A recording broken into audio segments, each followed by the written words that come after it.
Hello guys, in this video I'm just going to explain how to fix if the games are locked in your PS5 console. So it's very simple. Here you can see all the games are locked on this home screen because I am trying to access from another user.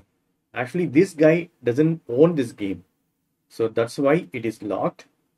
But you can share the game with another user.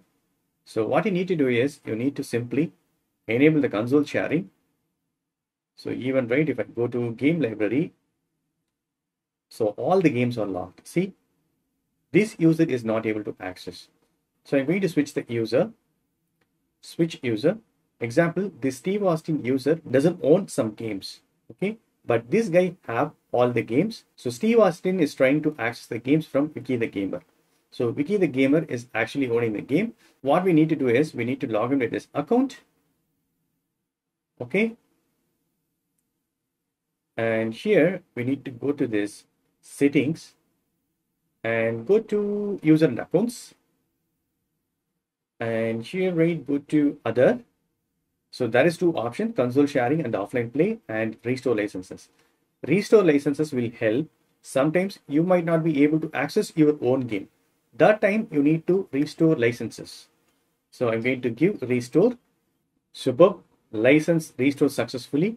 If you have problem for your own games within the particular user, you can restore the licenses and you can unlock the game. But also we need to do this console sharing and offline play for other users to access. So I need to tap this console sharing and offline play. So it is disabled. So I need to enable it. So I'm going to tap enable. Super cool. You have enabled. So one time it will log out. If you see this disable message, which means it's enabled. So I'm going back. Okay. So I'm going to verify whether it's enabled or not. Yes, it's enabled. So I'm going back. I want to show the example. Now I need to switch the user. So I'm switching this user. This time the game should be unlocked. See, it's unlocked. Now all the games are unlocked. Now I will be able to play. That's it, friends. This is the way you can fix a locked issue on your PS5 console. That's it. Hope this video is very much helpful. Thank you so much for watching. Please put a comments and feedbacks in my comments. Thank you. Bye and take care.